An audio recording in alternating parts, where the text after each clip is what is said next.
കൊല്ലം അഞ്ചൽ സ്വദേശി അതുല്യ എന്ന് പറഞ്ഞൊരു പെൺകുട്ടി ഷാർജയിൽ സൂയിസൈഡ് ചെയ്ത കാര്യം എല്ലാവരും അറിഞ്ഞിട്ടുണ്ടാവുമല്ലോ. അപ്പോൾ വിഭജിക എന്ന് പറഞ്ഞൊരു പെൺകുട്ടി സൂയിസൈഡ് ചെയ്ത ആ ഒരു ഷോക്ക്, അതിൻ്റെ ഒരു ഷോക്കിൽ നിന്ന് വിട്ടുമാറുന്നതിന് മുന്നെയാണ് അടുത്തൊരു മരണം സംഭവിച്ചിരിക്കുന്നത്. മരണമല്ല, ശരിക്കും പറഞ്ഞാൽ അത് കൊലപാതകം തന്നെയാണ്. ക്രൂരമായ പീഡനത്തിന് ഇരയായിട്ട് ഒരു പെൺകുട്ടി മരിക്കുമ്പോൾ അതിന് നമുക്ക് കൊലപാതകം എന്നല്ലാതെ എങ്ങനെയാണ് മരണം അല്ലെങ്കിൽ ആത്മഹത്യ എന്നൊക്കെ പറയാൻ തന്നെ പറ്റുന്നത്? അതുല്യയുടെ ഹസ്ബൻഡായ സതീഷ് ശങ്കർ എന്ന് പറഞ്ഞ ആ ദുഷ്ടന്റെ കൊടിയ പീഡനങ്ങൾക്കൊടുവിലാണ് ആ കുട്ടി ആത്മഹത്യ ചെയ്യേണ്ട സിറ്റുവേഷൻ ഉണ്ടായത്. ഇത്രയൊക്കെ സംഭവിച്ചിട്ടും അവൻ മീഡിയയുടെ മുന്നിൽ വന്ന് നിന്നിട്ട് അഭിനയിക്കുന്ന അഭിനയം ഉണ്ടല്ലോ, ഇതിനൊക്കെ വല്ല ഓസ്കാറും വല്ലതും ഉണ്ടെങ്കിൽ അത് കൊടുക്കും. അയാൾ ആ മീഡിയയുടെ മുന്നിൽ വന്ന് പറയുന്ന പല കാര്യങ്ങളും പച്ച കള്ളമാണെന്ന് നമുക്കൊരു സാധാരണ മനുഷ്യന് കോമൺ ഒരു ലോജിക്ക് വെച്ച് നമ്മൾ ചിന്തിച്ചാൽ തന്നെ മനസ്സിലാവുന്ന ഒരു കാര്യമാണ്. അതുകൂടാതെ ഇവൻ പറയുന്ന പല കാര്യങ്ങളും കള്ളത്തരമാണെന്നുള്ളത് അതുല്യയുടെ സുഹൃത്തുക്കളും ബന്ധുക്കളും അച്ഛനും അമ്മയും ഒക്കെ തന്നെ പറയുന്നുണ്ട്. സതീഷ് ശങ്കറിന്റെ വീഡിയോസ് കണ്ടിട്ട് എനിക്ക് തോന്നിയത് ഈ സതീഷ് ശങ്കർ എന്ന് പറഞ്ഞ വ്യക്തി ഒരു നാർസിസിസ്റ്റിക് ബിഹേവിയർ ഉള്ള ഒരാളാണ്. നാർസിസിസ്റ്റ് ആയിട്ടുള്ള ഒരു മനുഷ്യന്റെ കൂടെ ഒരാൾക്ക് ജീവിക്കുക എന്ന് പറഞ്ഞു കഴിഞ്ഞാൽ അത് നമുക്ക് പോസിബിൾ ആയിട്ടുള്ള ഒരു കാര്യമല്ല. ഒന്നുകിൽ ആ ആളിനൊരു ട്രീറ്റ്മെന്റ് കിട്ടേണ്ട ഒരു കണ്ടീഷനാണ്. അപ്പോൾ അയാളെ ഒന്നുകിൽ ട്രീറ്റ് ചെയ്യണമായിരുന്നു. അതല്ലാന്നുണ്ടെങ്കിൽ അതുല്യയെ അവളുടെ പാരൻസോ ആരെങ്കിലും ഒക്കെ പറഞ്ഞിട്ട് ഈ ഒരു റിലേഷൻഷിപ്പിൽ നിന്ന് അതുല്യ പുറത്തു വരണമായിരുന്നു. പക്ഷേ ഇനി നമ്മളിതൊന്നും പറഞ്ഞിട്ടൊരു കാര്യമില്ല. കുട്ടിക്ക് ബോൾഡായിട്ട് ഒരു ഡിസിഷൻ എടുക്കാനായിട്ട്, സ്ട്രോങ് ആയിട്ട് സപ്പോർട്ടായിട്ട് നിൽക്കാനായിട്ട് ആ സമയത്ത് ആരും ഉണ്ടായിരുന്നില്ലെന്നാണ് എനിക്ക് തോന്നിയിട്ടുള്ളത്. അവളുടെ പ്രശ്നങ്ങൾ പറയുന്നതെല്ലാം പലവരും കേൾക്കുന്നുണ്ട്. നീ കളഞ്ഞിട്ട് വാ എന്നൊക്കെ പറയുന്നുണ്ട്. സ്ട്രോങ് ആയിട്ട് ഒരു ഡിസിഷൻ എടുക്കാനായിട്ട് ആ പാരൻസിന് കൂടെ നിൽക്കാമായിരുന്നു എന്നാണ് എനിക്ക് തോന്നിയത്. ഇത്രയും ക്രൂരതകളൊക്കെ ആ കുട്ടിയോട് ചെയ്തിട്ടും ഇതൊന്നും സമ്മതിക്കാതെ ആ കുട്ടി അവനെ ഉപദ്രവിച്ചിരുന്നു. അതല്ലെന്നുണ്ടെങ്കിൽ ആ കുട്ടി അവന്റെ ലൈഫിൽ നിന്ന് ഇറങ്ങി പോകാനായിട്ട് ശ്രമിച്ചു. ഒരു റീസണും ഇല്ലാതെ ഒരാളുടെ ലൈഫിൽ നിന്ന് ഇറങ്ങി പോകും. അങ്ങനെ പല സമയത്തും ആ കുട്ടി ആ ലൈഫിൽ നിന്ന് ഇറങ്ങിപ്പോയി ഒന്ന് രക്ഷപ്പെടാനായിട്ട് പലതരത്തിലും ശ്രമിച്ചതാണ്. ഡിവോഴ്സ് കേസ് വരെ ആയതാണ്. എന്നിട്ട് പോലും ആ സമയത്തൊക്കെ ഇവന്റെ അമ്മയെ കൂട്ടി വന്ന് ആ കുട്ടിയുടെ കാല് പിടിച്ച് കരഞ്ഞിട്ടൊക്കെയാണ് ഈ റിലേഷൻഷിപ്പ് പിന്നെ മുന്നോട്ട് കൊണ്ടുപോയി ഇത് 12 വർഷത്തോളം നീണ്ടു നിന്നത്. ടോക്സിക് ആയ ഒരു ലൈഫിൽ നിന്ന് ഇറങ്ങി വരുന്നതോ അല്ലെങ്കിൽ ഡിവോഴ്സ് ചെയ്യുന്നതോ ഒരു വലിയ തെറ്റോ ഒരു കുറ്റമോ അല്ല എന്നുള്ളത് പാരൻസ് തന്നെയാണ് കുട്ടികളെ പഠിപ്പിക്കേണ്ടത്. അതിലിപ്പോൾ നാട്ടുകാരെന്ത് വിചാരിക്കും, നാട്ടുകാരെന്ത് പറയും, ഇങ്ങനത്തെ ചിന്തയായിട്ട് ലൈഫിൽ മുന്നോട്ട് പോയി കഴിഞ്ഞാൽ ശരിക്കും പറഞ്ഞാൽ നമുക്ക് അതിന് വില കൊടുക്കേണ്ടി വരുന്നത് നമ്മുടെ കുട്ടികളുടെ ജീവൻ തന്നെയായിരിക്കും. അതിനൊരു എക്സാമ്പിളാണ് ഇപ്പോൾ നമ്മൾ കണ്ട അതുല്യ മാത്രമല്ല, ഇതിന് തൊട്ട് മുന്നേ കണ്ട വിഭജികയുടെ കേസ്. ആ ഒരു ഷോക്ക് എന്നൊക്കെ മാറുന്നതിന് മുന്നേ തന്നെയാണ് നമ്മൾ അടുത്ത കേസും കണ്ടത്. അതും സെയിം തന്നെ ഷാർജയിൽ. യു എ പോലുള്ള ഒരു കൺട്രിയിലൊക്കെ നമ്മുടെ നാട്ടിലെ പോലെയല്ല, നിയമങ്ങൾ എല്ലാവർക്കും അറിയാവുന്ന കാര്യമാണല്ലോ. അത് നിയമങ്ങളൊക്കെ ഭയങ്കര സ്ട്രോങ് ആണ്. ഇങ്ങനെയുള്ളൊരു നാട്ടിലൊക്കെ പോയി ജീവിക്കുന്ന സമയത്ത് അവർക്ക് ജസ്റ്റ് ഒരു കോൾ ചെയ്യേണ്ട ആവശ്യം ഉണ്ടായിരുന്നുള്ളൂ. ഒരു 999 ഒന്ന് കോൾ ചെയ്തിരുന്നെങ്കിൽ അവർക്ക് ഇങ്ങനത്തെ ഒരു ഗതി വരില്ലായിരുന്നു. ഇവൻ കല്യാണം കഴിച്ച് കൊണ്ടുചെന്ന് ആ നൈറ്റിൽ തന്നെ ആ കുട്ടിക്ക് മർദ്ദനം ഏൽക്കേണ്ടി വന്നിട്ടുണ്ടെന്നാണ് ഇവരുടെ അയൽവാസിയായിട്ടുള്ള ഒരു ആന്റിയൊക്കെ പറയുന്നത്. അപ്പൊ നമുക്ക് ആ വീഡിയോസ് ഒക്കെ ഒന്ന് കാണാം. അപ്പൊ എന്ത് തന്നെ ആയാലും ഈ കാബാലികന്റെ ഈ കൊടും ക്രൂരതകൾക്ക് ശേഷമുള്ള മീഡിയനെ കണ്ടിട്ട് അഭിനയിച്ച് കൂട്ടിക്കൊണ്ടിരിക്കുന്ന ആ ഒരു രംഗങ്ങൾ നമുക്കൊന്ന് കാണാം.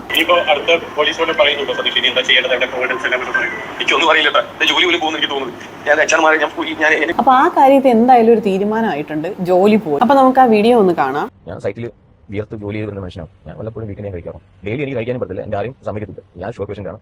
ഞാൻ ഡെയിലി ഇൻസുലിൻ എടുക്കുന്ന മനുഷ്യനാണ്. എനിക്ക് അങ്ങനെ ഡെയിലി പറഞ്ഞാൽ ഡെയിലി കഴിക്കാൻ പറ്റില്ല. പക്ഷേ ഞാൻ തീർന്നു നോക്കുള്ളൂ. ഞാൻ വീക്കിൽ നിന്ന് കഴിക്കാറുണ്ട്. ഇവിടെ തന്നെയാണ് റൂമിൽ ഇരിക്കുന്നത്. ഞാൻ പുറത്തൊന്നും പോകാറില്ല. ഇവിടെ തന്നെ എല്ലാത്തിനും ഫുഡ് ഉണ്ടാക്കി തരും. എന്തായാലും അവർക്ക് അങ്ങനെ പരാതി ഒന്നുമില്ല. ചെയ്യേണ്ടെന്ന് എന്തുകൊണ്ട് വരാൻ പോകുന്നതെന്ന് എന്തും എനിക്കറിയില്ല. എൻ്റെ ജോലി പോകുന്നതും എനിക്കറിയില്ല. ഇവിടെ ഇന്നലെ ഞാൻ ഇവിടെ സംഭവിച്ചാൽ ഞാൻ ഇവർ പറയുന്ന ഉപദ്രവം. അപ്പോൾ ഞാൻ ഇവിടെ ഇങ്ങനെ ഞാൻ കാണിക്കുമ്പോൾ ഇവിടെ തമാശയ്ക്ക് ഇങ്ങനെ പിടിക്കും. അപ്പോൾ ഞാൻ എന്ത് ചെയ്യും, തമാശയ്ക്ക് പിടിക്കില്ലെങ്കിൽ ഞാൻ കൂടുതൽ കുറേ അഭിനയിച്ച് കാണിക്കാറുണ്ട്, ഓവറായിട്ട് കാണിക്കാറുണ്ട്. അത് വാശിയോടെ ഞാൻ കാണിച്ചായിരുന്നു. ഇതൊക്കെയാണ് ഇപ്പോൾ എനിക്ക് ഓപ്പോസിറ്റ് വന്നേക്കുന്നത്. ഈ കുഞ്ഞ് കുറേ മാസം കൊണ്ടേ പറയുന്നുണ്ട് ഞാൻ മാറി താമസിച്ചോളാം, ഞാൻ ബസ് സ്റ്റേജിൽ പോയിക്കോളാം, നിങ്ങളുടെ ഇരിക്കൂ. പക്ഷേ ഞാൻ അവൾ പറഞ്ഞ കാര്യം എന്ന് വെച്ചാൽ ഞാൻ ഒറ്റയ്ക്ക് റൂമിൽ ഇരിക്കുന്നു, എനിക്ക് സംസാരിക്കാൻ അറിയില്ല. അപ്പോൾ ഞാൻ ദുബായിൽ ഒരു കാര്യം ചെയ്തു. ഞാൻ ഇവർക്ക് വേണ്ടി മാത്രമാണ് ഞാൻ ദുബായി താമസിച്ചുകൊണ്ടിരുന്നത്. ബുർജുമാനിൽ കഴിഞ്ഞ മാസമാണ് ഞാൻ ഇവിടെ വന്നത്. കാര്യം ഇവിടെ അനിയത്തി തൊട്ടടുത്തുണ്ട്. അപ്പോൾ അതുകൊണ്ട് അവർക്ക് എന്തെങ്കിലും സംസാരിക്കണോ പോകണോ പെട്ടോന്ന് വെച്ചിട്ടുണ്ടോ. പക്ഷേ എനിക്കാണ് ബുദ്ധിമുട്ട്. ഞാൻ 5:30 ഇവിടെ ഇറങ്ങി പോകണം. ഞാൻ വർക്ക് ചെയ്യുന്നത് JLT-ലാണ്, GMCC. 2.5-3 മണിക്കൂർ ട്രാവലിംഗ് ഉണ്ട്. 5:30 ഇവിടുന്ന് പോകുന്നു, 9 മണിക്ക് ഞാൻ വരുന്നു. ഞാൻ വരുമ്പോൾ കാണുന്നത് ഫോണിനകത്തിരുന്ന് ചാറ്റിങ്ങോ കാര്യങ്ങളൊക്കെ ആയിരിക്കും. അവർ പറയുന്നത് ഞാൻ ഒരു സ്ത്രീധനമോഹിയാന്ന് പോകും. സ്ത്രീധനമോഹിയാന്നുള്ള എനിക്ക് 9,500 ദിവസം ഞാൻ എൻ്റെ കമ്പനി സാലറി വാങ്ങിക്കുന്നത് 9,500. എനിക്ക് എന്തെങ്കിലും സേവ് ചെയ്യാൻ പറ്റുന്ന കാര്യങ്ങളുള്ളൂ. എനിക്ക് വേണ്ടി 40 വയസ്സായി, ഞാൻ വയ്യാത്തവനാണ്, എപ്പോൾ വെള്ളം തിരാവുന്നവനാണ്, എപ്പോൾ വെള്ളം ആരും ക്ഷയിക്കാവുന്നവനാണ്. എന്നിട്ട് പോലും എനിക്ക് 5 പൈസ എൻ്റെ അക്കൗണ്ടിലില്ല. നിങ്ങൾക്ക് അതിലൂടെ ഭയങ്കര സ്നേഹമുണ്ട്, നിങ്ങളുടെ ഫേസ്ബുക്ക് പോസ്റ്റ് കാണുമ്പോൾ തോന്നുന്നു. പക്ഷേ നിങ്ങൾ പിന്നെ അതിലൂടെ അതേ ഉള്ളൂ. എനിക്ക് ആരെങ്കിലും ഉണ്ടെങ്കിൽ എനിക്ക് ആരെങ്കിലും ഉണ്ടെങ്കിൽ അവളെ ഉള്ളൂ എൻ്റെ ജീവിതത്തിൽ. എൻ്റെ പെറ്റമ്മയോട് പോലും ഞാൻ സംസാരിക്കാറില്ല. എൻ്റെ സഹോദരനുണ്ട്, മൂത്താൾ മരിച്ചു, രണ്ടാമത്തെ ആൾ ഞാൻ അവനെ മെസ്സേജ് അയക്കാറ് പോലും ഇല്ല. ഞാൻ ഈ ഒരു ദുരിതം ഒഴിവാക്കി കൂടെ നിങ്ങൾക്ക് സംസാരിക്കാൻ അവളെ ഉള്ളൂ. എനിക്ക് 3-4 പേഴ്സൺ ഇല്ലായിരുന്നു, എനിക്കില്ലായിരുന്നു. അതാണ് എൻ്റെ ജീവിതത്തിൽ ഏറ്റവും വലിയ പരാജയം. ഇപ്പോൾ ഗ്രൂപ്പിനകത്ത് എല്ലാവരും ചോദിക്കുന്നു അവൻ അങ്ങനെയുള്ള ആളല്ല, അവൻ എന്തോ പറ്റിയ. ഞാൻ പറഞ്ഞു ശരിയാണ്, എനിക്ക് എൻ്റെ സങ്കടങ്ങൾ പറയാൻ വേണ്ടിയോ എൻ്റെ വിഷമങ്ങൾ പറയാൻ വേണ്ടി എനിക്ക് ഇതാണ് പ്രശ്നം. ആ കുഞ്ഞിനെന്ന് പറഞ്ഞ് മനസ്സിലാക്കുന്ന പറയാൻ വേണ്ടി ആരുമില്ല. ഉള്ളത് അനിയത്തിയാണ്, അത് എനിക്ക് സപ്പോർട്ട് ചെയ്തു. ഞാൻ അവരുടെ അത്ര നല്ല ഇതിലുമല്ല. ഇതാണ് സംഭവിച്ചത് എൻ്റെ ജീവിതത്തിൽ. അവൾ ഭയങ്കരമായിട്ട് റിലാക്സ് ആയിക്കൊണ്ടിരുന്നത് എനിക്കൊന്ന് ഗ്രൂപ്പിലേക്കാണ് തോന്നുന്നു. ഗ്രൂപ്പിലെ പിള്ളേരൊക്കെയാണ് അവൾ കുറച്ചുകൂടെ ഇതായിക്കൊണ്ടിരുന്നത്. സംസാരിക്കായിരുന്നു. ഞാൻ പറഞ്ഞാണ്, ഞാൻ പല പ്രാവശ്യം അവൾ പോകാനുള്ള മൈൻഡിക്കും ഞാൻ പിടിച്ചു. കഴിഞ്ഞ ആഴ്ച തന്നെ അവൾ ബാഗൊക്കെ എടുത്തു പുറത്തിറങ്ങി. ഞാൻ ഓടിപ്പോയി പിടിച്ച് പൊക്കിയെടുത്ത് ഞാൻ ബലം പ്രയോഗിച്ച് കൊണ്ടുവന്ന് കാലി വീണു. അവളെ ചെയ്തത് എന്നാലും അവൾ പറഞ്ഞു ചേട്ടാ നമ്മൾ ചെയ്യാത്തില്ല, എനിക്ക് പോകണം അങ്ങനെ വിട്ടുകൊടുക്കുന്നതായിരുന്നില്ല നല്ലത്. ആയിരുന്നു. പിന്നെ എനിക്കാരുള്ളത്, ഞാൻ വിട്ടുകൊടുത്ത പിന്നെ എനിക്കാരുള്ളത്. ഞാൻ 3 മാസം ഈ പറഞ്ഞ ഞങ്ങളെ ഡിവോഴ്സിന്റെ അറ്റം വരെ വന്നതാ 2016. എന്റെ കുഞ്ഞിന് അന്ന് 10 മാസം ഒരു വയസ്സായിട്ടുള്ളൂ. ഞാൻ ജോലിയും കളഞ്ഞ് ഒമാനിലെ ജോലിയും കളഞ്ഞ് നാട്ടിൽ ചെന്ന് കോടതി കേസായി. എനിക്ക് മനസ്സിലായി എന്റെ അമ്മയോ എന്റെ സഹോദരങ്ങളോ എന്റെ സുഹൃത്തുക്കളോ അല്ല, എനിക്ക് അവളെ ഉള്ളൂ എന്നുള്ള മൈൻഡ് എനിക്ക് മനസ്സിലായപ്പോൾ ഞാൻ തന്നെ പോയി കാലി വീണ് ഞങ്ങൾ ഒന്നായതാ. അതിനുശേഷം വീണ്ടും ഇതേ കണക്ക് എന്നെ ഒരു സംഭവം ഈ കഴിഞ്ഞ 2-3 വർഷം മുമ്പ് ഉണ്ടായി. ഞാൻ എന്നിട്ട് 4-5 മാസം വിളിക്കാതായപ്പോഴത്തേക്ക് ഇവള് എന്റെ പെർമിഷൻ ഇല്ലാതെ കയറി വന്നു ഇവിടെ ദുബായിൽ വിസിറ്റിങ്ങിൽ. നിങ്ങളിപ്പോ ഈ പ്രശ്നമൊക്കെ ഉണ്ടാകുമ്പോഴും അവള് നിങ്ങളെ കാണാനും നിങ്ങളോട് സംസാരിക്കാനൊക്കെ സമയം കണ്ടെത്തും, നിങ്ങളോട് സ്നേഹവും ഉണ്ട്. കാരണം വീട്ടുകാരുമായിട്ട് പ്രശ്നമുള്ളപ്പോൾ പോലും ഉണ്ട്. അവർക്ക് എന്നോട് സ്നേഹമുണ്ട്. സ്നേഹമില്ലെന്ന് ഒരിക്കലും ഞാൻ പറയത്തില്ല. ആ കുഞ്ഞിന് എന്നോട് സ്നേഹമില്ലെന്ന് ഞാൻ ഒരിടത്തും ഞാൻ പറയത്തില്ല. എന്നോട് ഭ്രാന്തായിരുന്നു, തിരിച്ച് എനിക്കും ഭ്രാന്തായിരുന്നു. ഇതിന്റെ ഇടയ്ക്ക് എന്തോ സംഭവിച്ചെന്നുള്ള എനിക്കറിയില്ല. പിന്നെ ഇവര് പറയുന്ന കണക്ക് ഞാനൊരു മാനസിക എനിക്ക് അവളെ ഉള്ളൂ, എനിക്ക് അവളോട് അത്രയ്ക്ക് എനിക്ക് ഈ മരണം ഇപ്പൊ സൂയിസൈഡ് ആണെന്നാണ് സംശയിക്കുന്നത്. അപ്പം എന്താ നിങ്ങളുടെ മനസ്സിൽ തോന്നുന്നത്? അവർ ഒരിക്കലും സൂയിസൈഡ് ചെയ്യത്തില്ല. അതിൽ 100% എനിക്ക് ഉറപ്പുണ്ട്. കാര്യം വെച്ചാൽ അവർ സൂയിസൈഡ് ചെയ്യാനാണെങ്കിൽ ആ കുഞ്ഞ് ഒരുപാട് ജീവിതത്തിൽ അനുഭവിച്ചു. നേരത്തെ ചെയ്യാത്ത കാര്യം ഇപ്പം ചെയ്ത് ഞാൻ പറഞ്ഞില്ല, അവിടെ കാല് കറക്റ്റ് ഇങ്ങനെ മടങ്ങി ഫ്ലോറിൽ നിൽക്കുമായിരുന്നു. പിന്നെ എന്നെ പേടിപ്പിക്കാൻ വേണ്ടി കാണിച്ചാണോ അതോ വേറെ എന്തെങ്കിലും അവർക്ക് അപകടം സംഭവിച്ചോ നല്ല ഡൗട്ടുണ്ട്. സഹകരിക്കും, ഞാൻ തയ്യാറാണ്. ഞാൻ എല്ലാത്തിനും തയ്യാറാണ്. എനിക്ക് ഒന്നും നോക്കാനില്ല. എന്തോ ഞാൻ ഈ പറഞ്ഞ ഇതെല്ലാം ഈ ന്യൂസൊക്കെ വരുന്നതിന് മുമ്പ് ഇന്നലെ രാവിലെ ഇവിടെ മുഖം തന്നെ ഫേസിൽ എനിക്ക് സഹിക്കാൻ വയ്യാതെ ഞാൻ ഹാങ് ചെയ്തു. എന്റെ ഒരു കാര്യം എടുത്ത് അതേ ഫാനിൽ ഞാൻ ഹാങ് ചെയ്തു. കപ്പളം പിടിച്ച് ഇപ്പോൾ പാടുണ്ടത്, ഇപ്പോൾ എന്റെ കാര്യം പാടുന്നത് ഹാങ് ചെയ്തിട്ട് ഞാൻ പെടത്തിട്ട് ഞാൻ കാലി സ്റ്റാൻഡ് ചെയ്തു. പറ്റത്തില്ല എനിക്ക്. ഞാൻ വിചാരിച്ചതിൽ വിഷം വല്ലതും കിട്ടുമെങ്കിൽ ഞാൻ ഇപ്പോൾ തീരാൻ തയ്യാറാണ്. അല്ല എനിക്ക് ഇങ്ങനെയുള്ള എനിക്ക് പറ്റുന്നില്ല. എന്ത് ചാടാനും പറ്റില്ല. എന്തെങ്കിലും കഴിക്കുന്ന സമയത്തോ കുടിക്കുന്ന സമയത്തോ അത് കുടിച്ചിട്ട് ചാവാൻ ഞാൻ തയ്യാറാണ്. കാരണം വെച്ചാൽ അതിലില്ലാതെ എങ്ങനെ മുമ്പോട്ട് പോകും. ഞാൻ കുഞ്ഞോട്ട് പോലും ഭയങ്കര ഡീപ്പല്ല. അവളാണ് എനിക്ക് അവൾ കഴിഞ്ഞ കുഞ്ഞിന്റെ കാര്യം പോലും. ഞാൻ വരുമ്പോഴത്തേക്ക് താമസിക്കും, സൈഡിൽ സമയം കിട്ടാറില്ല. ഞാൻ വീക്കിലേക്കാണ് കുഞ്ഞിനെ വിളിക്കുന്നത്. ഇപ്പോൾ രണ്ടാമത്തെ വഴക്ക് പതിവെന്ന് വെച്ച് കഴിഞ്ഞാൽ ഈ പറഞ്ഞ കുഞ്ഞു കാര്യം കാണും. അവൾ ഞാൻ പറഞ്ഞില്ലേ ഇപ്പോൾ രാത്രി വരുമ്പോഴത്തേക്ക് ഇവിടെ ആകെ ഒരു റൂമിൽ ഇരുന്ന് ഒറ്റയ്ക്ക് ഇരുന്ന് ഉള്ള ഒരു ഫുൾ ഫ്രസ്ട്രേഷനിലാണ്. ഇവിടെ ആകെപ്പാടുള്ള ഇതെന്ന് വെച്ചാൽ കുക്കിംഗ് ഭയങ്കര ഇഷ്ടമാണ്. കുക്കിംഗ് മാത്രമാണ്. എനിക്ക് പിന്നെ വന്നു കഴിഞ്ഞാൽ അവൾ പറഞ്ഞ പരാതി ഞാൻ എങ്ങും പോകുന്നില്ല. ഒരു സംശയം നിങ്ങൾക്ക് അവളെ സംശയമായിരുന്നു എന്ന രീതിയിൽ പറയുന്നത് അങ്ങനെ പ്രശ്നം സംശയം നല്ലത് ഞാൻ പറയുന്നത്. ഇവരെല്ലാം പറയുന്നത് നമ്മുടെ കുഞ്ഞോട് നമുക്ക് സ്നേഹം കാണത്തില്ല. അത് അധികമായിരുന്നു. കാരണം എനിക്ക് എന്റെ ജീവിതത്തിൽ ഒരു വിട്ടുകൊടുക്കാൻ പറ്റാത്തതെന്ന് വെച്ചാൽ ഒരു എന്താ പറയുന്നത് 5-6 വർഷം കൊണ്ട് നേരത്തെ എനിക്ക് ചേട്ടൻ ഉണ്ടായിരുന്നു. എന്റെ മൂത്താൾ അയാൾ മനുഷ്യ ശേഷമാണ് ഞാൻ മനസ്സിലായിട്ട് ആകെ തകർന്നു. അയാൾ എന്റെ സുഹൃത്തിനെ പറഞ്ഞു. ഏറ്റവും എന്റെ സുഹൃത്തല്ല, അയാൾ കൂടെ പറപ്പില്ല. അത് മുകളിൽ എന്തും പറയാനുള്ള ഒരു ലെവലായിരുന്നു. അവന്റെ മരണമാണ് എന്റെ ജീവിതത്തിൽ ആദ്യം എന്നെ മനസ്സിലായിട്ട് തന്നെ ആകെ തകർത്ത് എല്ലാം അവനോടാണ് പറയുന്നത്. പിന്നെ എനിക്ക് ഒന്നും പറയാൻ ആരും ഇല്ലാതായി. ഈ കുഞ്ഞു ഇവളോട് മാത്രമേ എല്ലാം പറയുന്നത്. എന്തുണ്ടെങ്കിലും എന്റെ നഷ്ടം മൊത്തം എനിക്കാണ്. ആ കുഞ്ഞത് ചെയ്യത്തില്ല. അവർക്ക് എന്തോ ഒരു മണ്ടത്തരം കാണിച്ചു അവള്. ഒരിക്കലും കുഞ്ഞ് ചെയ്യത്തില്ല. കാര്യം ഞാനില്ലെങ്കിലും മോളെ വളർത്തണം എന്നുള്ള മൈൻഡ് വരെ അവിടെ മൈൻഡ് പോയി സെറ്റ് ആയതാണ്. കൂടിപ്പോയി കഴിഞ്ഞാൽ അവൾ പറയും ചേട്ടാ നിങ്ങൾ വെക്കോ, ഞാൻ എന്റെ നമുക്ക് ജീവിച്ചോളാം. ആ മൈൻഡ് ഇരിക്കുന്ന കുഞ്ഞിന് ഇന്നലെ ഒരു അടിയോ വഴക്കോ ഒന്നും ഉണ്ടായിട്ടില്ല. അവിടെ ഇന്നലെ ജോയിൻ ചെയ്യാൻ വേണ്ടി ഓക്കെ ആയിട്ട് ഇരുന്ന കുഞ്ഞാണ്. ആ മൈൻഡ് ഇരിക്കുമായിരുന്നു. അതാണ് അനിയത്തിയും പറയുന്നത്. അനിയത്തി എന്ന് പറഞ്ഞോ ഇന്നലെ രാത്രി എന്നെ വിളിച്ചതാണ്, അവർക്കൊരു കുഴപ്പമില്ല, അവൾ ഓക്കെ ആയിരുന്നു, ഇതെന്തോ സംഭവിച്ചത്. അതാണ് എനിക്ക് പറയേണ്ടത്. ഞാനിവിടെ ഇറങ്ങി പോകുന്നവർ ഓക്കെ ആയിരുന്നു. അതെ, സംശയം എന്ന് വെച്ചാൽ ഞാൻ പറയുന്നതായിരുന്നു വെച്ചാൽ ഈ കുഞ്ഞ് ഇങ്ങനെ കാലി നിൽക്കുന്ന എന്തുകൊണ്ട് സ്റ്റാൻഡ് ചെയ്യാൻ പറ്റില്ല. മരണോപ്രാണത്തിൽ ആരെങ്കിലും സ്റ്റാൻഡ് ചെയ്യും, അത് എന്തുകൊണ്ട് പറ്റില്ല അവർക്ക്. ഇന്നലെ കഴിച്ചായിരുന്നു. എനിക്കല്ല പറ്റുന്നില്ല. ഇന്നലെ ഞാൻ ഇവിടുന്ന് പോയതിനു ശേഷം അവളെ കൊണ്ടുപോയ ശേഷം എനിക്ക് പറ്റുന്നില്ല. എനിക്ക് ആകെ പ്രാന്തായിട്ട് എനിക്ക് ഒന്നും മേത്താവസ്ഥയിൽ രണ്ടെണ്ണം അഴിച്ചു. അപ്പോഴത്തേക്കാണ് എന്റെ അതിന്റെ സുഹൃത്തുക്കൾ ഒന്നെ സമാധാനിപ്പിച്ചു. DMCCയിൽ വർക്ക് ചെയ്യുന്ന ഇവൻ ഷാർജയിലോട്ട്, അതായത് ദുബായിൽ വർക്ക് ചെയ്യുന്ന ഇവൻ ഷാർജയിലോട്ട് മാറിയതിന് ആ പെങ്കൊച്ചിന് വേണ്ടിയിട്ടാണെന്ന് പറയുന്നുണ്ട്. പക്ഷെ ആ പെങ്കൊച്ചിന് വേണ്ടിയിട്ടാണെങ്കിൽ എന്തുകൊണ്ട് ആ ഫ്ലാറ്റ് പൂട്ടിയിട്ടിട്ട് പോകുന്നു? ആകെ ഒരു കീയേ ഉള്ളെന്ന് പറയുന്നു. 9500 ദിർഹംസ് സാലറി ഉള്ള അവന് 5 ദിർഹംസ് കൊടുത്ത് ഒരു കീ ഡ്യൂപ്ലിക്കേറ്റ് ചെയ്യാനായിട്ടുള്ള കാശില്ല. എന്തൊക്കെയാണ് ഈ പറയുന്നത്? ഇത് കേൾക്കുമ്പോൾ തന്നെ മനസ്സിലാവും ആ കൊച്ചിനെ ആ റൂമിനകത്ത് ആ പെങ്കൊച്ചിനെ പൂട്ടിയിട്ടിട്ടാണ് പൊയ്ക്കൊണ്ടിരുന്നത്. ഇത് കേൾക്കുമ്പോൾ തന്നെ മനസ്സിലാവും ഒരു സംശയരോഗിയാണെന്നുള്ളത്. അതുലിയുടെ ഒരു ഫ്രണ്ട് മീഡിയ ആയിട്ട് സംസാരിക്കുന്ന ഒരു ഫോൺ കോളിനകത്ത് പറയുന്നുണ്ട്, ഫ്രണ്ട്സൊക്കെ വിളിച്ചു കഴിഞ്ഞാൽ ഇവൻ കോൾ അറ്റൻഡ് ചെയ്യാൻ സമ്മതിക്കില്ല. അഥവാ അറ്റൻഡ് ചെയ്താൽ പോലും സ്പീക്കറിലിട്ട് സംസാരിക്കും. മിക്ക സമയത്ത് ഇവനായിരിക്കും കോൾ അറ്റൻഡ് ചെയ്യുന്നത്. കോൾ അറ്റൻഡ് ചെയ്തിട്ട് അവളവിടെ ഇല്ല, അല്ലെങ്കിൽ ബാത്റൂമിലാണ്, ഇങ്ങനെയൊക്കെ പറഞ്ഞിട്ട് കോൾ കട്ട് ചെയ്യാറാണ് പതിവ്. പിന്നെ വിളിക്കരുതെന്ന് നേരിട്ട് പറഞ്ഞിട്ട് വരെ ഉണ്ട് എന്നാണ് പറയുന്നത്. അപ്പോൾ ഇവന് ആരുമായിട്ടും ആ കുട്ടീനെ സഹകരിക്കാൻ വിടുന്നുണ്ടായിരുന്നില്ല. മറ്റൊരു ഇമ്പോർട്ടൻ്റ് ആയിട്ടുള്ളൊരു കാര്യം ഇവൻ തന്നെ പറയുന്നത്, അവള് ബാഗും എടുത്ത് പോകാനായിട്ട് ഇറങ്ങി അവൻ പൊക്കിയെടുത്ത് കൊണ്ടുപോയിട്ടാണ് അകത്ത് കയറ്റിയത്. പലതവണ പോവാൻ ഞാൻ ബെഡ് സ്പേസ് എടുത്ത് പോവാം, ഞാൻ ജോലിക്ക് പോകുന്നു, ഇങ്ങനെയൊക്കെ പലതവണ പറഞ്ഞിട്ടുണ്ടെന്ന് ഇവൻ തന്നെ പറയുന്നു. അങ്ങനെ ഒരു ഹസ്ബൻഡും വൈഫും ഒരുമിച്ച് നിൽക്കുമ്പോൾ ഒരു ഫ്ലാറ്റിൽ താമസിച്ചുകൊണ്ടിരിക്കുമ്പോൾ എന്തിനാണ് വേറൊരു ബെഡ് സ്പേസ് നോക്കി പോകുന്നത്? ഒരു ഫ്ലാറ്റിൽ സുഖമായിട്ട് ജീവിക്കുന്ന ആ ഒരു സ്പേസിൽ നിന്ന് ഒരു ബെഡ് സ്പേസിലോട്ട് മാറാനുള്ള ഒരു ബെഡ് സ്പേസ് എന്നൊക്കെ പറയുമ്പോഴത്തേക്ക് അവിടെ റൂമിനകത്ത് 4-5 പേരൊക്കെ ഉണ്ടാവും. ഹസ്ബൻഡിൻ്റെ കൂടെ നിൽക്കാനായിട്ട് നോക്കുമോ അതോ അവരുടെ അടുത്ത് നിന്ന് മാറിയിട്ട് ബെഡ് സ്പേസിലോട്ട് മാറാൻ നോക്കും. ഒരു കുട്ടി ഇങ്ങനെ മറിച്ച് ചിന്തിക്കണമെന്നുണ്ടെങ്കിൽ ഇവന്റെ അടുത്ത് നിന്ന് അത്രയ്ക്കുള്ള പീഡനങ്ങൾ ആ കുട്ടി നേരിട്ടിട്ടാവണ്ടേ? ഈ ചോദ്യം ചോദിക്കുന്ന ആൾ എന്ത് കേട്ടോണ്ടാണ് നിൽക്കുന്നതെന്ന് എനിക്ക് മനസ്സിലാവുന്നില്ല. പല ക്വസ്റ്റ്യൻസിലും എനിക്കിതുപോലെ തിരിച്ച് ചോദിക്കാനുണ്ടായിരുന്നു. എന്തുകൊണ്ടാണ് അവൾ ഇറങ്ങിപ്പോയത്? എന്തുകൊണ്ട് നിനക്ക് അവളുടെ കാല് പിടിച്ച് അകത്ത് കയറ്റേണ്ടി വന്നു? അതൊക്കെ നിന്റെ കുഴപ്പമല്ലേന്ന്. അതുപോലെ ഇവൻ ഇടയ്ക്ക് പറയുന്നുണ്ട് ഭയങ്കര ജീവനായിരുന്നു, പക്ഷെ ഇതിന്റെ ഇടയ്ക്ക് എന്താണ് സംഭവിക്കുന്നതെന്ന് എനിക്ക് അറിയാൻ വയ്യെന്ന്. ഇവൻ തന്നെ പറയുന്നുണ്ട് ആ പെങ്കൊച്ച് സൂയിസൈഡ് ചെയ്യൂല എന്ന്. ചെയ്യുകയാണെങ്കിൽ തന്നെ ഇതിന് മുന്നേ തന്നെ ചെയ്യേണ്ടതായിരുന്നു, അത്രയ്ക്ക് അവൾ അനുഭവിച്ചിട്ടുണ്ടെന്ന്. എനിക്ക് മനസ്സിലാവാൻ പറ്റാത്തൊരു കാര്യം അതാണ്. എന്തനുഭവിച്ചിട്ടുണ്ടെന്നാണ് പറയുന്നത്? അനുഭവിപ്പിച്ചിട്ടുണ്ട് എന്ന് പറയുന്നതായിരിക്കും കറക്റ്റ്. എന്തുകൊണ്ട് അവൻ അങ്ങനെ പറഞ്ഞപ്പോൾ ഈ മീഡിയക്കാരൊക്കെ എന്തുകൊണ്ട് ഇങ്ങനെ നോക്കി നിന്നത് എനിക്ക് മനസ്സിലാവുന്നില്ല. എനിക്ക് ഒട്ടും മനസ്സിലാക്കാൻ പറ്റുന്നില്ല. ഒരു പെൺകുട്ടിയെ ഇത്രയ്ക്ക് ക്രൂരമായിട്ട് അവളെ അനുഭവിപ്പിച്ചിട്ട് എന്തനുഭവിച്ചു എന്നാണ് പറയുന്നത്? അവൾ എന്തെങ്കിലും രോഗത്തിന് അടിമപ്പെട്ട് ഹോസ്പിറ്റലൈസ്ഡ് ആയിരുന്നോ? അത്രയ്ക്ക് അനുഭവിച്ചോ? ഇങ്ങനെ ഒന്നും ഉണ്ടായിട്ടില്ല. അനുഭവിച്ചിട്ടുണ്ടെങ്കിൽ അത് ഇവന്റെ പീഡനങ്ങൾ കൊണ്ടാണ് ആ കുട്ടി അനുഭവിച്ചിട്ടുള്ളത്. അങ്ങനെയുള്ള ഒരാൾ മീഡിയയുടെ മുന്നിൽ വന്നു നിന്ന് യാതൊരുവിധ കൂസലും ഇല്ലാതെ ഇതൊക്കെ ഇങ്ങനെ അങ്ങ് പറയുകയാണ്. എന്നിട്ട് പിന്നെയും പറയുന്നുണ്ട് ആ കുട്ടി ഉപദ്രവിച്ചു എന്ന് പറഞ്ഞ് കുറേ അടയാളങ്ങളൊക്കെ കാണിക്കുന്നുണ്ട്. പക്ഷെ അതൊന്നും കണ്ടിട്ട് എനിക്ക് തോന്നുന്നില്ല ഒരാൾ മറ്റൊരാളെ അടിച്ച ഒരു പാടായിട്ട് എനിക്ക് തോന്നിയിട്ടില്ല. പക്ഷെ ആ കുട്ടിയുടെ ശരീരത്തിലുള്ള പല പാടുകളും ന്യൂസിലുടനീളം കാണിക്കുന്നുണ്ടായിരുന്നു. നിങ്ങൾ കണ്ടിട്ടുണ്ടാവും. നമുക്ക് എന്തായാലും അതൊന്ന് കണ്ടു നോക്കാം. സംഭവിച്ചെന്നുള്ളത്. പിന്നെ അവർ പറഞ്ഞാൽ അവളാണ് ഏറ്റവും കൂടുതൽ ആ കുഞ്ഞിനെ എന്നെ ഉപദ്രവിക്കുന്നത്. അവൾ ദേഷ്യം വരുമ്പോൾ അവൾ ഭയങ്കര, അവൾക്ക് അമ്മയ്ക്ക് പറയാം, അച്ഛൻ പറയാം, അവൾ ദേഷ്യം വന്നാൽ ഭയങ്കര ദേഷ്യമുള്ളൂ. അവൾ കൈ കിട്ടിയൊക്കെ എടുത്ത് നോക്കുന്നു. ഉണ്ടോ? ഇതൊന്നും അല്ല, ഇനിയുണ്ട്. ഇതൊന്നും ഞാൻ സ്വയം ചെയ്യുന്നില്ലല്ലോ.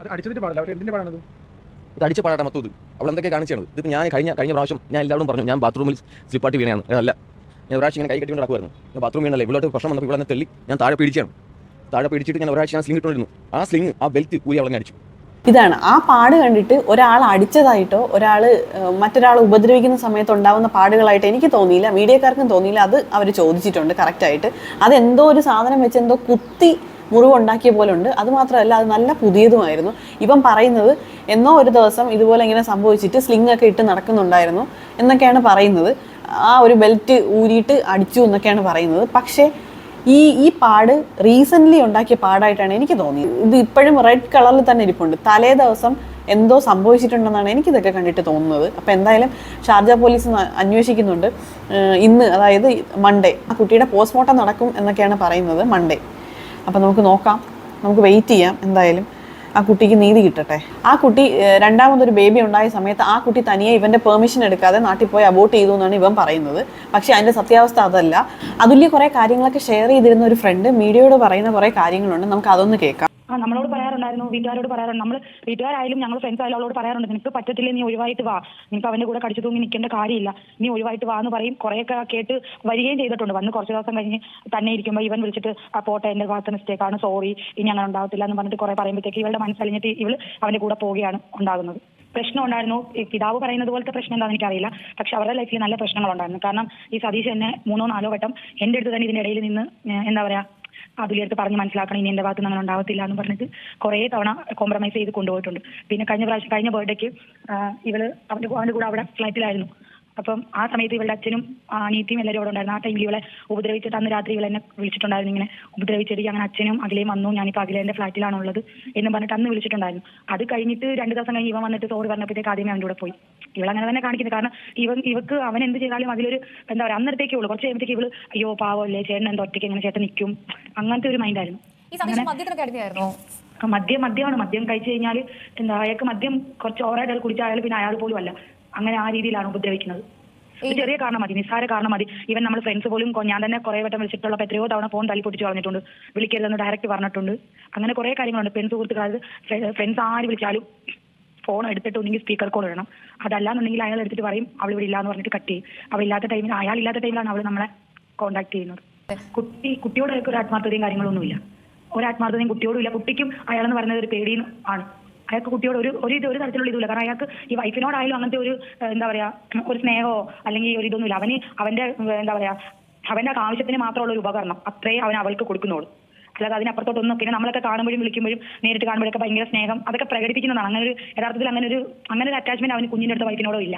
അവൻ തന്നെയാണ് അവളെ പറഞ്ഞ് നാട്ടിൽ വിട്ടത്. എന്താ പറയാ, പ്രഗ്നന്റ് ആയിരുന്നു, 4 മാസം പ്രഗ്നന്റ് ആയിട്ട് അവൻ തന്നെയാണ് നാട്ടിൽ പറഞ്ഞു വിട്ടത്. അവന് 40 വയസ്സുണ്ട്, പോരാത്തതിന് അവൻ ഷുഗറിന്റെ ഇൻസുലിൻ എടുക്കുന്നു. അപ്പൊ 2 കുഞ്ഞുങ്ങളുടെ ചെലവും കൂടി അവന് പറ്റത്തില്ല. മാത്രമല്ല നമുക്ക് ആരാധിക മോള് തന്നെ മതി. ആ വോയിസ് എന്റെ കയ്യിലുണ്ട് അവൾ എന്നോട് പറയുന്നത്. ആരാധിക മോള് തന്നെ മതി, ഒരു കുഞ്ഞും കൂടി വേണ്ട എനിക്ക് എന്നുള്ള രീതിയിൽ അവൻ തന്നെയാണ് അവളെ പറഞ്ഞ് നാട്ടിൽ വിട്ടത്. മീൻസ് അവള് ഇവിടെ വന്ന് നോർമൽ ഡെലിവറി പോലെ ആ കുഞ്ഞ് ഒഴിവായി പോയപ്പോൾ അവൾ എന്നിട്ട് പറഞ്ഞതാണ് ഒരു ആൺകുഞ്ഞായിരുന്നു. അവൾ ആ കുഞ്ഞിന്റെ മുഖം കണ്ടു, ഒരു ആൺകുഞ്ഞായിരുന്നു. ആ കുഞ്ഞിനെ എന്താ പറയാ ജീവിക്കാൻ വേണ്ടി വന്ന കുഞ്ഞിനെ നശിപ്പിച്ച് കളഞ്ഞോളം ഒരു പേരും കൂടി അവൻ കാരണം എനിക്ക് കിട്ടിയവളാ. അങ്ങനെ ഇവ മീഡിയയുടെ മുന്നിൽ നടത്തിയ ആ ഒരു അഭിനയ നാടകത്തിൽ അവൻ പറഞ്ഞൊരു കാര്യമാണ് അതുല്യ തനിയെ നാട്ടിൽ പോയി ഇവന്റെ പെർമിഷനൊന്നും ഇല്ലാതെ തന്നെ ആ കുട്ടിയെ അബോർട്ട് ചെയ്തു എന്നുള്ളതാണ്. ഇപ്പം ഈ സുഹൃത്ത് പറയുന്നുണ്ട് അങ്ങനെയൊന്നും അല്ലായിരുന്നു, ഇവൻ തന്നെയാണ് അതുല്യെ നാട്ടിൽ പറഞ്ഞു വിട്ട് അബോർട്ട് ചെയ്യിപ്പിച്ചതെന്നുള്ളത്.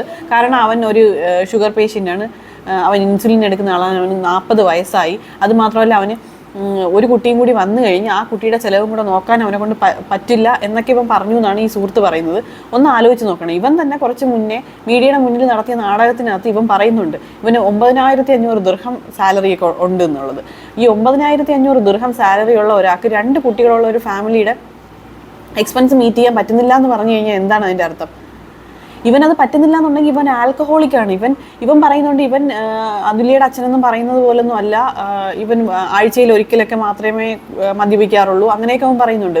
ശരിക്കും അവൻ ഒരു കുടിയനാണെന്നുള്ളത് നമുക്ക് ഇതിൽ നിന്ന് തന്നെ മനസ്സിലാക്കാൻ പറ്റും. ഇത്രയും ഫ്രണ്ട്സ് ആ കുട്ടിക്ക് ഉണ്ടായിരുന്നിട്ട് ഒരാൾ പോലും ആ കുട്ടിക്ക് ബോൾഡായിട്ട് ഒരു ഡിസിഷൻ എടുക്കാനുള്ള ഒരു വിൽ പവർ ഉണ്ടാവാനുള്ള കാര്യങ്ങളൊന്നും പറഞ്ഞു കൊടുത്തില്ല എന്നാണ് എനിക്ക് തോന്നുന്നത്. എല്ലാവരും പോട്ടെ അല്ലെങ്കിൽ അവനെ വിട്ട് കളയൂ എന്ന് മാത്രമേ പറയുന്നുള്ളൂ. ആ കൊച്ചിന് ആ ഒരു ഡിസിഷനിലോട്ട് വരാനുള്ള ആ ഒരു വിൽ പവർ അത് ആരെങ്കിലും ഒന്ന് ഹെൽപ്പ് ചെയ്തിരുന്നെങ്കിൽ മേ ബി ഉണ്ടായേനെ. അതല്ലെന്നുണ്ടെങ്കിൽ അവൻ ഇത്രയും നാർസിസിസ്റ്റിക് ആയിട്ടുള്ള ബിഹേവിയറാണ് അവൻ കാണിച്ചുകൊണ്ടിരിക്കുന്നത്. എൻ്റെ ഞാൻ എന്ന് പറഞ്ഞിട്ട് ആ വീഡിയോയിൽ ഉടനീളം അവൻ അങ്ങനെയാണ് പറയുന്നത്. ഇനി ഞാൻ എന്ത് ചെയ്യും, അതുല്യ ഇല്ലാതെ ഞാൻ എങ്ങനെ എൻ്റെ ജീവിതം മുന്നോട്ട് കൊണ്ടുപോകും, എൻ്റെ ജോലി, എൻ്റെ കാര്യത്തിന് വേണ്ടിയല്ല ഞാൻ അവിടെ നിന്ന് ഇങ്ങോട്ട് മാറിയത്. എപ്പോഴും ഈ ഞാൻ എന്ന് പറഞ്ഞ് അങ്ങനെ സംസാരിക്കുന്ന ആളുകളെ കാണുമ്പോഴേ നിങ്ങൾ വിചാരിച്ചോളണം ഇവർ നാർസിസിസ്റ്റ് ആയിട്ടുള്ള ഒരു മനുഷ്യന് സത്യം പറഞ്ഞ അവർക്ക് ഒരു ട്രീറ്റ്മെന്റിന്റെ ആവശ്യമുണ്ട്. ഇവൻ ആ കൊച്ചിനെ മൂത്രം വരെ കുടിപ്പിച്ചു എന്നാണ് പറയുന്നത്. എനിക്കറിയില്ല എത്രത്തോളം സഹിച്ചാണ് ആ കൊച്ചു നിന്നതെന്നുള്ളത്. അവിടെ എന്തിനു വേണ്ടിയിട്ടായിരുന്നു അതൊന്നും മനസ്സിലാവുന്നില്ല. അല്ലെങ്കിൽ സ്വന്തം കുട്ടിയോട് അത്രയ്ക്ക് അറ്റാച്ച്മെന്റും ഒരു നല്ല അച്ഛനായിരുന്നു ആ കുട്ടിക്കെങ്കിൽ അതെങ്കിലും ഓർക്കാമായിരുന്നു. ഇവൻ തന്നെ പറയുന്നുണ്ട് ഇവന്റെ കൂടെ ഇത്രയും സംഭവിച്ചിട്ട് ഇവന്റെ കൂടെ ഒരു മനുഷ്യൻ പോലും ഉണ്ടായിരുന്നില്ല എന്ന്. എനിക്ക് തോന്നുന്നു ഇവന്റെ കയ്യിലിരിപ്പിന് തന്നെയാണ്. പിന്നെ ഇവൻ ചെയ്തൊരു കാര്യം എന്ന് പറഞ്ഞാൽ ഈ ഒരു സംഭവം ഉണ്ടായി ഉടൻ തന്നെ അവൻ ഫേസ്ബുക്കിൽ പോസ്റ്റ് ഇടണം. അത് പോയി അതുകൊണ്ട് ഞാനും പോകുന്നു എന്ന് പറഞ്ഞിട്ടൊരു പോസ്റ്റ് ഇട്ടിട്ട് ഇവൻ ഹാങ് ചെയ്തു എന്നാണ് ഇവൻ പറയുന്നത്. പോസ്റ്റ് ഇട്ടു, അത് നമ്മളെല്ലാവരും കണ്ടതുകൊണ്ട് നമുക്ക് വിശ്വസിക്കാം. പക്ഷേ ഹാങ് ചെയ്തു എന്ന് പറഞ്ഞിട്ട് അവൻ എന്തോ കഴുത്തിൽ അടയാളം ഉണ്ടെന്ന് പറഞ്ഞിട്ട് ഇങ്ങനെയൊക്കെ കാണിക്കുന്നുണ്ട്. ഞാൻ ആ വീഡിയോയിൽ കണ്ടിട്ട് ഒരടയാളവും ഞാൻ കാണുന്നില്ല. നിങ്ങൾ എന്തെങ്കിലും കണ്ടിട്ടുണ്ടെങ്കിൽ പറയൂ. ഹാങ് ചെയ്ത ആൾ എങ്ങനെയാണ് ഇപ്പോൾ ജീവനോടെ ഇരിക്കുന്നത്? ഇത് മരിക്കാനായിട്ട് ഹാങ് ചെയ്യുന്ന ഒരാൾ എങ്ങനെയാണ് ഒരു ചവിട്ടാനുള്ള ഒരു സൗകര്യമൊക്കെ ഉണ്ടാക്കി വെച്ചിട്ടാണ് ആ കുട്ടിയെ പല വിധത്തിലും മാനസികമായിട്ടും ശാരീരികമായിട്ടും പീഡിപ്പിച്ചത് കൂടാതെ ഇവൻ മൂത്രം വരെ കുടിപ്പിച്ചിട്ടുണ്ടെന്നാണ് പറയുന്നത്. ആ പറയുന്നതിന്റെ ഒരു വീഡിയോ നമുക്ക് കാണാം. 43 പവൻ സ്വർണ്ണാഭരണങ്ങളും ബൈക്കും മാത്രമേ സ്ത്രീധനമായി നൽകുള്ളൂ എന്ന് പറഞ്ഞ് മർദ്ദനം ആരംഭിച്ചു. പിന്നെ ഇവന് ഭയങ്കര എന്താ പറയുക, ഒരു അടിമ ശരിക്കും അവന് ഒരു ഭാര്യനല്ല വേണ്ടുന്നത്, ഒരു അടിമേനെയാണ് അവന് വേണ്ടത്. കാരണം ഇവന് ഫുഡ് 3 നേരം ജോലിക്ക് പോകാൻ നേരത്ത് 3 നേരം ഫുഡ് ആക്കി കൊടുക്കണം. ഇവന്റെ ഷൂ കൊണ്ടുവന്ന് കാലയിൽ ഇട്ടിട്ട് അത് ഷൂലേസ് വരെ അവൾ കെട്ടിക്കൊടുക്കണം. ജോലിക്ക് പോകാൻ അതുല്യയ്ക്ക് ആഗ്രഹമുണ്ടായിരുന്നു. സംശയരോഗത്തിന്റെ പേരിൽ അയാൾ അവയെല്ലാം നിരസിച്ചു. 3 സ്ഥലങ്ങളിൽ ലഭിച്ച ജോലി ഭർത്താവിന്റെ എതിർപ്പ് മൂലം ഉപേക്ഷിച്ചു. മദ്യപിച്ചാൽ മൃഗമാകുന്ന സ്വഭാവമായിരുന്നു സതീശനെന്ന് കുടുംബാംഗങ്ങൾ പറയുന്നു. ഒരു ദിവസം എന്തോ കർച്ചീഫ്, ഞാനിപ്പോൾ പറഞ്ഞ പോലെ തന്നെ കർച്ചീഫ് കഴുകിയില്ലെന്ന് പറഞ്ഞിട്ട് ആ ഒരു ചെറിയ പ്രശ്നത്തിന് വേണ്ടി അയാൾ അവളെ പൊതിരെ തല്ലിയിട്ട് ഈ കർച്ചീഫ് അവിടെ കൊണ്ട് കിച്ചണും ബാത്റൂമും എല്ലാം ആ കർച്ചീഫ് ഇട്ട് തുടച്ചിട്ട് ഇവളുടെ മുഖത്ത് കൊണ്ടുവന്നിട്ട് ഇതാണ് നിനക്കുള്ള പണിഷ്മെന്റ് എന്ന് പറഞ്ഞ് ചെയ്തവനാണ്.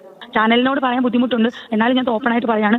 അവന് എന്താ പറയുക, യൂറിൻ പാസ് ചെയ്തിട്ട് അത് വരെ അവളെ കൊണ്ട് കുടിപ്പിച്ചിട്ടുണ്ട്. എന്നോട് പറഞ്ഞിട്ടുള്ളതാണ് അവൾ. അവൻ എന്തായാലും അവൻ മനുഷ്യ രീതിയിലല്ല പെരുമാറുന്ന അവളോട്ട്. അവൻ ഇടിയും അടിയും പാത്രം എടുത്തടിയും കസേര എടുത്തടിയും പ്ലേറ്റ് എടുത്ത് 2 ദിവസം മുമ്പ് മരിക്കുന്ന 2 ദിവസം മുമ്പ് പ്ലേറ്റ് കൊണ്ട് തലക്കടിച്ചെന്ന് പറഞ്ഞത്. പിന്നെ നമുക്ക് എന്ത് ചെയ്യാൻ പറ്റും? നമ്മൾ ഇവിടെ കിടക്കുന്ന നാട്ടിൽ കിടക്കുന്നു, അവൻ ചാർജ് കിടക്കുന്നു, നമുക്ക് എന്ത് ചെയ്യാൻ പറ്റും? പിന്നെ എങ്ങനെയൊക്കെ ഈ കൊച്ചിനെ പൂട്ടിയിട്ടാണ് പുറത്ത് പോകുന്നത്. അവൻ ഫ്ലാറ്റ് അടച്ചിട്ടാണ് പോകത്തുള്ളൂ, അവൻ തുറന്നു നടത്തലാണ്. എത്ര പീഡനം നേരിട്ടാലും അമ്മ ആത്മഹത്യ ചെയ്യില്ലെന്ന് അതുല്യ മകളെ അറിയിച്ചിരുന്നു. മകളെ ഏറെ ഇഷ്ടമായിരുന്നു അതുല്യയ്ക്ക്. ഇത്രമാത്രം ക്രൂരത കുട്ടിയോട് ചെയ്തിരുന്ന ഇവനാണ് ഈ മീഡിയയുടെ മുന്നിൽ വന്ന് നിന്നിട്ട് അവളായിരുന്നു എനിക്കെല്ലാം, അവൾക്ക് ഞാനുമായിരുന്നു എല്ലാം, ഇതിൻ്റെ ഇടയ്ക്ക് എന്താണ് സംഭവിച്ചതെന്ന് എനിക്കറിയില്ല എന്നൊക്കെ ഒന്നും എനിക്ക് മനസ്സിലാവുന്നില്ല. ഇത്രത്തോളം സഹിച്ച് എന്തിനാണ് ആ കുട്ടി ഇവൻ്റെ കൂടെ ഇങ്ങനെ കടിച്ചു തൂങ്ങി നിന്നതെന്ന് മനസ്സിലാവുന്നില്ല. ഈ കുട്ടിക്ക് കല്യാണം കഴിഞ്ഞതിൻ്റെ അന്ന് മുതൽ ക്രൂരതകൾ അനുഭവിക്കേണ്ടി വന്നിരുന്നു എന്നുള്ളതിന് ഒരു തെളിവായിട്ടാണ് ഇവരുടെ അയൽവക്കത്ത് തന്നെ താമസിച്ചിരുന്ന ഒരു ആൻറ്റി പറയുന്നത്. അപ്പം നമുക്ക് അതൊന്ന് കേൾക്കാം. അയ്യോ പിണങ്ങി വന്നപ്പോൾ ഞങ്ങളല്ലേ മധ്യസ്ഥതയിൽ വിട്ടത് ഇവരെ കോടതി കൊണ്ട് കേസ് കൊടുത്ത് അന്നേരം ഈ കൊച്ചു പറയുന്നു ഫസ്റ്റ് നൈറ്റ് തൊട്ടുള്ള സംഭവങ്ങൾ മുഴുവനും എന്നോട് പറഞ്ഞായിരുന്നു. ഞാൻ കല്യാണം കഴിഞ്ഞ് ഞാൻ അവിടെ ചെന്ന് കണ്ടാറും വേറും ചെയ്തായിരുന്നു. കല്യാണം കഴിഞ്ഞ് 3 മാസമായപ്പോൾ ഞാൻ ഇവിടെ പുള്ളി ഇവിടെ വണ്ടി ഞാൻ ഇവിടെ നിൽക്കണം. അവിടെ ഒരു നിലവിളിയെ തള്ളയിൽ ഒരുങ്ങി പോയത് ഞാൻ കണ്ടായിരുന്നു. അപ്പോൾ കുറച്ച് കഴിഞ്ഞ് ഞാൻ ചോദിച്ചു അതിലേ മോളെ നീ എന്തോ അവിടെ ഒരു നിലവിളി കേട്ടെ. ഒരു കുഞ്ഞനോട് പറയാൻ മനെ ഭിത്തിയെ തൂക്കി നിർത്തിയിട്ട് ഷൂ ഇട്ടിട്ട് നാവിക്ക് ചവിട്ടിയത് തന്നെ. ഞാൻ പൊന്നുമോളെ എനിക്ക് വല്ലതും പറ്റി ഓടി ഒന്നും പറ്റില്ല വേവമേന്ന് എന്നോട് പറഞ്ഞത്. അന്ന് തൊട്ട് ഈ കൊച്ചന്നരാണ് ഈ ചരിത്രങ്ങൾ മുഴുവൻ എന്നോട് പറയുന്നത്. എന്തുവാ ഇപ്പോൾ കല്യാണം കഴിഞ്ഞ് ഫസ്റ്റ് നൈറ്റ് തൊട്ടേ ഉപദ്രവം തുടങ്ങിയതാണെന്ന്. പക്ഷേ ഈ കൊച്ചിനോട് ഞങ്ങൾ കാല് പിടിച്ച് വന്നാൽ എന്ത് ഒഴിയടി എന്നിട്ട് അത് ഒഴിഞ്ഞില്ല. ഒഴിയാതെ നിന്നിട്ട് അതിന് ഇത്രയും പണി ചെയ്ത് കൊന്നതാ. എനിക്ക് നല്ല ഉറപ്പായിരുന്നു കൊന്നത് തന്നെ. ഇത്രയും സ്നേഹമുള്ള ഒരു കുഞ്ഞിനെ എൻ്റെ ഓർമ്മയിൽ ഞാൻ കണ്ടിട്ട് ഇവനെ ഈ സൈസാണെന്ന് സംസാരിക്കും. അന്നേരം അമ്മ നമ്മുടെ മുമ്പിൽ വെച്ച് ഇവിടെ വരെയും വലിയ സഹകരണമൊക്കെ ഉണ്ട്. അന്നേരം പറയാം എൻ്റെ മോളാ ഇവളെ അങ്ങനെ ഇങ്ങനെ നമ്മുടെ മുമ്പിൽ വെച്ച് ഇവൻ ചേർത്ത് പിടിക്കും ഈ കുഞ്ഞിനെ. അപ്പം നമ്മൾ വിചാരിക്കും ഈ സ്വഭാവം ഉണ്ടോ എന്ന് ഞാൻ ചിന്തിച്ചിട്ടുണ്ട്. മദ്യം ഉള്ളവന് ആ കൊച്ചു പറയുന്നത് അമ്മേ വേവമേ എൻ്റെ ബെഡ്റൂമിനകത്ത് നോക്കിയാൽ നിറയെ കുപ്പികളാണെന്ന്. കുപ്പികൾ അടുക്കിയിട്ടൊക്കെ ഉള്ളൂ. കുപ്പിയാണെന്ന് കൂടി കൂടിയ കുപ്പിയെ കുടിക്കത്തുള്ളൂ എന്ന് പറഞ്ഞ് ഈ കൊച്ചെല്ലാം പറഞ്ഞ് എനിക്ക് വയ്യ സാർ മോനെ പറയാൻ എനിക്ക് ഓർക്കാനേ. കണ്ടോ, അയൽവാസിക്ക് പോലും ഈ ഒരു വിഷമം താങ്ങാനായിട്ട് സാധിക്കുന്നില്ല ഈ ഒരു സമയത്ത്. അത്രയ്ക്ക് നല്ലൊരു കുട്ടിയായിരുന്നു, അവരുമായിട്ട് നല്ല സഹകരണമുള്ള ഒരു അയൽവാസിയായിരുന്നു എന്നുള്ളത് നമുക്കിത് കാണുമ്പോൾ തന്നെ മനസ്സിലാവുന്നുണ്ട്. ആ ആൻറ്റിയുടെ മുഖത്തുള്ള വിഷമം എല്ലാം കാണുമ്പോൾ നമുക്ക് മനസ്സിലാവുന്നുണ്ട്. മനസ്സിലാക്കിയെടുത്തോളം ആ കുട്ടിക്ക് കുറേ സുഹൃത്തുക്കളുണ്ടായിരുന്നു, വീട്ടുകാരുണ്ടായിരുന്നു, അയൽവക്കക്കാരുണ്ടായിരുന്നു. ഇത്രയും ആളുകൾക്ക് ഈ പ്രശ്നങ്ങൾ ഉള്ളതായിട്ടും ഇത്രയും പ്രശ്നങ്ങൾ കല്യാണം കഴിച്ച അന്ന് മുതൽ ഇത്രയും പ്രശ്നങ്ങൾ 12 വർഷം കൊണ്ട് ആ കുട്ടി ഇത്രയും അനുഭവിക്കുന്നുണ്ട്. ഒരു 10 വയസ്സുള്ള ഒരു മോളും ഉണ്ട്. ആ മോളുടെ അടുത്ത് പോലും ഒരു അറ്റാച്ച്മെൻറ്റും ഇല്ലാത്ത ഈ ദുഷ്ടൻ്റെ കൂടെ എന്തിനാണ് വീണ്ടും ഇവരൊക്കെ ആ കുട്ടിയെ പറഞ്ഞു വിട്ടതെന്ന് എനിക്ക് മനസ്സിലാവുന്നില്ല. നാട്ടുകാരെന്ത് ചിന്തിക്കും, നാട്ടുകാരെന്ത് വിചാരിക്കും എന്നുള്ള ഒറ്റ ചിന്തയിൽ ആ കുട്ടിയെ കൊലയ്ക്ക് കൊടുത്തു. ഓരോ കേസും വരുമ്പോൾ ഇനിയൊരു ഉത്തരം ഉണ്ടാകാതിരിക്കട്ടെ, ഇനിയൊരു വിസ്മയം ഉണ്ടാകാതിരിക്കട്ടെ, ഇനിയൊരു വിഭജിക ഉണ്ടാകാതിരിക്കട്ടെ, ഇങ്ങനെ ഓരോന്ന് പറഞ്ഞ് വിഭജികയുടെ കേസ് ഇപ്പം UAE പോലൊരു കൺട്രിയിൽ വെച്ചിട്ട് ഇങ്ങനെ സംഭവിച്ചു എന്ന് കേട്ട് അതിൻ്റെ ഒരു ഷോക്കിൽ നിന്ന് മാറുന്നതിന് മുന്നെയാണ് അടുത്ത അതുല്യയുടെ കേസ് വന്നത്.